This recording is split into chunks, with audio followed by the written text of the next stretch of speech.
Coming up today on the Elected Podcast, there are just 10 days until you go to the polls for the elections in 2018.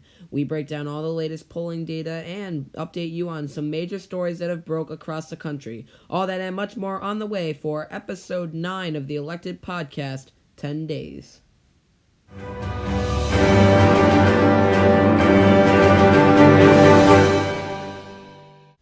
Welcome to the Elected Podcast. I'm your host, Luke Radel. Now, we're not going to have any special guests this week because I wanted to focus on the latest polling data that we have going into the midterm elections. But first, I wanted to thank everybody who watched the live premiere of the newest Elected News interview with Mayor Rob Palmieri for the hospital miniseries. That was amazing. It was only because we have now hit 100 subscribers here on the channel. I think we might actually be at 101 right now. So it is absolutely spectacular. Thank you so much for this very important milestone. I did want to get here before the election, so that was wonderful. We are now able to do a whole bunch of stuff that we weren't able to do before, and so that's a major milestone. Thank you very much for helping us reach that goal. If you have not yet seen the mayor interview, I will leave a link down in the description where you can go watch it, and it's right on our channel with our full interview with Mayor Rob Palmieri of Utica, New York, about the downtown hospital and about the casino project, so that is very exciting. We'll also have more hospital content coming out very soon as we move into the final episode of our mini-series coming out within the next month or so. I also wanted to talk about our live election night special, which is just 10 days away on election night, 9 p.m. right here. Tell your friends, share it around on social media. This is going to be a huge event. We're going to be having very special guests on the show all throughout the night as we break down the important results that are coming in locally and across the country. So that should be really exciting. We're working on building the set as we speak. Brand new set. This is amazing. This is going to be the set that we're going to use for all of our important stuff here. Like the episodes are still going to stay up on the original set for right now, but I am very excited for to show you guys this brand new set that we are working on. Now that we've gotten all that good stuff out of the way, let's get to the polls. We're going to break down all the major polls in the two major elections for the Senate and for the House, starting with the Senate. So right now, the Real Clear Politics average looks like this. We have 44 Democrats in the 2019 Senate and 50 Republicans with 6 toss-up states. And we're going to break down each one of those toss-up states in just a moment. But I do want to focus on the fact that there has been rumored to be a blue wave sweeping across the country in this election. And many have said that they might take the House, which we will discuss in just a moment. But the Senate looks more unlikely, and here is why. I'm going to give you the exact path that Democrats would need to get an outright majority. So that would be 51 seats where even some last-minute votes from Vice President Mike Pence, who is a tiebreaker for the Senate. If the Democrats have 51 seats, they would be able to control the Senate. So here is the Democratic path to a majority in the Senate. First of all, the map is categorized as such. There are safe states, there are likely states, there are leaning states, and then there are toss-up states. So we are going to talk about the leaning and likely and safe. So of course, the Democrats need to win all of those races that are likely and leaning Democratic. So that is Pennsylvania, Ohio, West Virginia, Michigan, the second race in Minnesota, New Jersey, and Wisconsin. They need to win those races in order to have a shot at taking a majority. That will give them 44 seats in the Senate. Now, there is one more Democratic seat that is currently categorized as likely GOP, and that's North Dakota's Heidi Heitkamp. She has not been doing well in her race. That is a state that Trump won handily in the 2016 election. So it is not looking good for Heidi Heitkamp there. But there is also Republican seats that are also leaning Democratic right now. So let's get into the Democratic path to victory and the key toss-up states. So in order to get a majority in the Senate, Democrats would have to win all 6 of the toss-up states that are designated toss-up states by the Real Clear Politics average. So that is in Arizona, where Jeff Flake's open seat is up for election. Florida, Democrat Bill Nelson is currently up for re-election.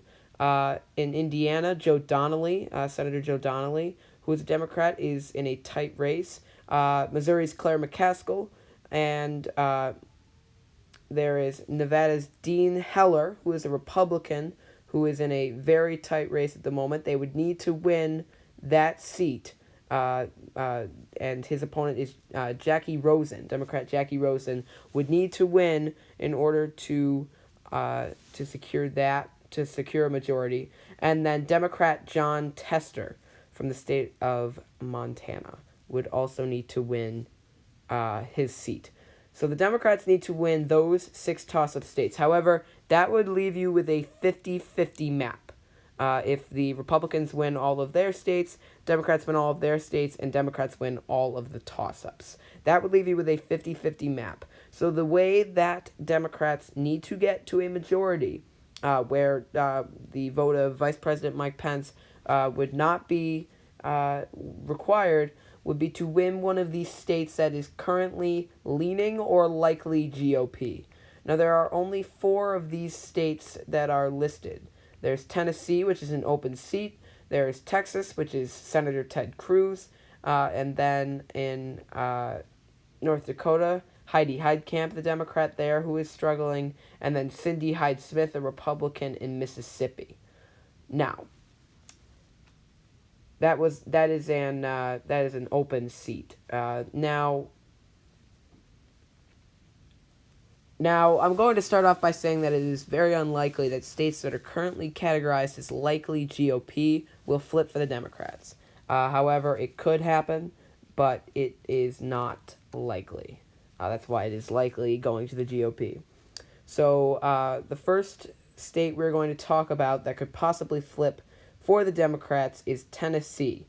This is Marsha Blackburn, who's a Republican congresswoman there, who is very popular, versus Phil Bredesen, who is a Democrat there as well. Now, right now, the Real Clear Politics average has Blackburn up by 6.5 points in the polls. So it's looking like a pretty steep race for her. However, there are some polls that also show her opponent up by 1 or 2 points, but most of the polls are showing 6.5, 5, 8, and even 14 points up on those for Marsha Blackburn. So that race would need to be won, and the other race, which everyone is very much focused on, is the Senate race versus Ted Cruz and media darling golden boy Beto O'Rourke. Now, Beto O'Rourke, as I just mentioned, is very popular with the media. He made an appearance on The Late Show. He has been all over. He visited all of the counties in Texas, every single one. So they like him a lot. Whereas Ted Cruz is not as popular in the media. He ran against President Trump in 2016 and came in second in the primaries, obviously to Donald Trump. And he kind of sold his soul on that one. President Trump went after his family, went after his wife, went after him for a lot of things, coined the nickname Lying Ted Cruz, and just recently Ted Cruz welcomed the president to Texas for a campaign event. That's just politics for you. right now, Ted Cruz is up 6.8 points, almost 7 points in the Real Clear Politics average, and it looks like in every poll that has been taken recently from CNN, New York Times, Quinnipiac, CBS, Emerson, all of them are showing Cruz up by at least 5 points, some getting up to 9 and 10. So at certain points, it looked like Beto O'Rourke was gaining on the senator, but at the moment, the state is currently leaning GOP. Now, the Democrats would have to win one of those seats in order to sweep. Now, those are the states that would need to be won. Now, the only thing the Republicans have to do is protect their seats. This election, all they have to do is make sure that Democrats don't win those leaning GOP seats. And if they take a few toss-up states or even a leaning Democratic seat while they're at it, that's just a part of the day's work. So it's looking right now. I don't want to make any predictions because obviously polls have been shown to be unreliable. I'll preface with this now. There is no poll throughout this country that could ever predict what millions of people are going to do when election day happens. There's no way of knowing what's going to happen.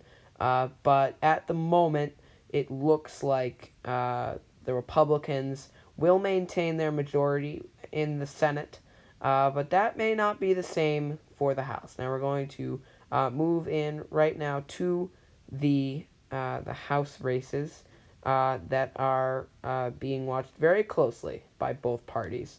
One of these races is the race for New York's 22nd Congressional District. We have had both of the candidates for that race on the show, Democrat Anthony Brindisi and incumbent Republican Claudia Tenney.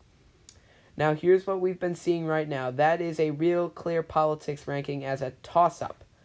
This is a district that President Trump won by 15.5 points, but that Mitt Romney only won by half a point.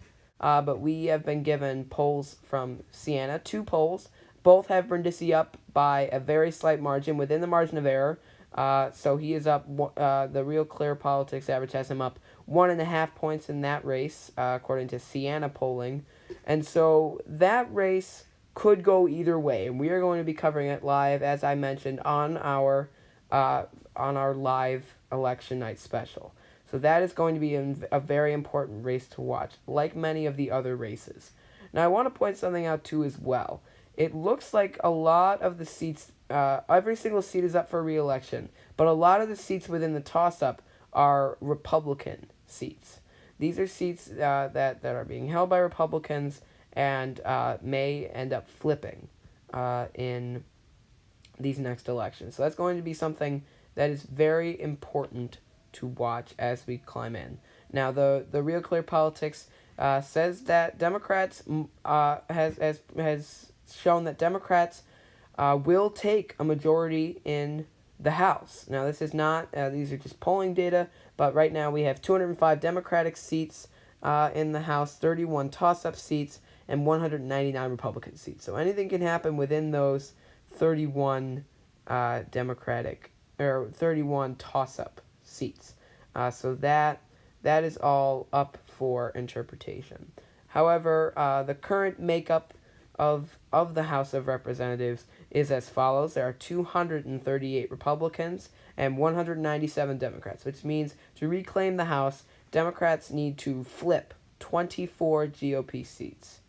So it's looking like Democrats may just sweep the country with this blue wave and flip those 24 GOP seats. However, many House Republicans think that they might just have a chance of pulling it off in both of the houses of Congress. They may be able to maintain their majority despite the fact that, as we talked about in the very first episode of this podcast, not much has been done across this country. This is something very interesting to watch, as there has not been much major legislation that has gotten across. Now, the president has promised more legislation if this red wave comes across the country, if this red wave of Republican seats and they regain their majority. But as of right now, we've seen the tax cut, which was major. We've seen parts, bits and pieces of Obamacare go, and that's about it. We didn't get full repeal on Obamacare. We didn't make much progress on the wall or anything resembling it.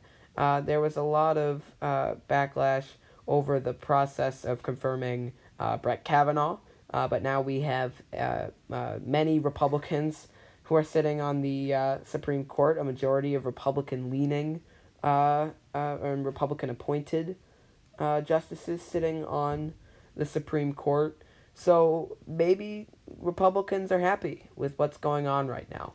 There's no poll or survey that is ever going to truly measure what millions of Americans are going to do on Election Day, except for the election results themselves. So it'll be very interesting to watch, and be sure you're watching.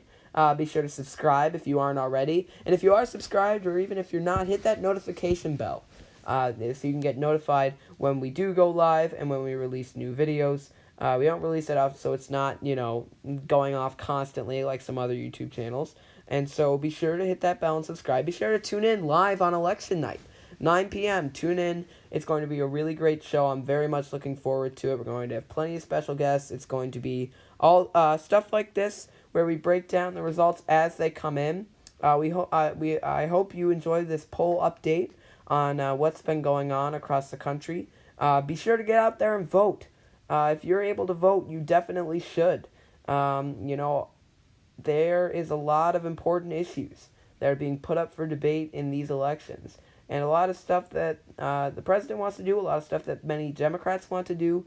So vote how you feel. If you are happy with what's going on in this country, then vote for people you think will continue that. And if you're not happy with what's happening, then vote for change, because our leaders need to be held accountable, and they need to know if they're not doing what their constituents want, they're working for us, and if they're not doing what it is that we want, then we're just going to vote them out of office. So don't be a person that they take for granted as a non-voter. Get out there, register to vote, go out, and make a difference. Thanks for listening to the Elected podcast. This is the last episode in our 2018 election coverage, but I'm sure that there will be much more podcasts like this in the future. So be sure to look out for that. Be sure to look out for much more stuff here from Elected News. Thanks for listening. I'm your host, Luke Radel.